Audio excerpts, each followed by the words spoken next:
This middle-aged female, 45 years old, presented with history of dysphagia, more to liquids than to solids for about 2 years duration. Here you can see on endoscopy lot of liquid and fluid inside the esophagus, and esophagus appears to be dilated.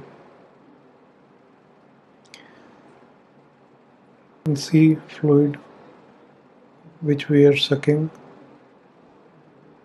for a clear view. As we go down, we see that LES seems to be quite tensed up. It's not relaxing.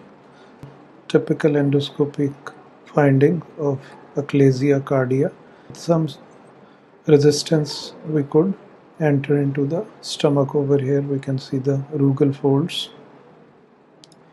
So we did esophageal manometry, so it showed classical type 2 Achalasia cardia on esophageal manometry.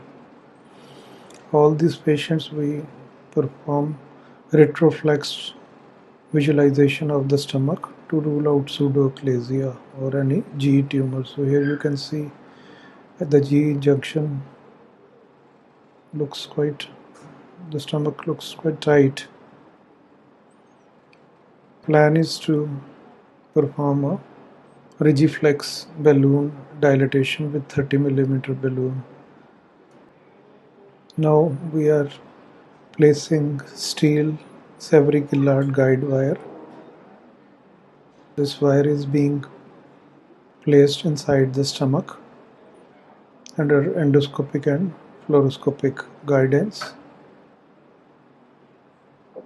Wire is being placed.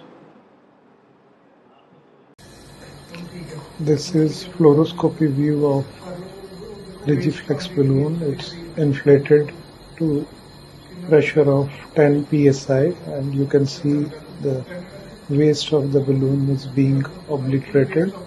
So it is slowly disrupting the fibers of lower esophageal sphincter muscle, and we generally do this for 60 seconds.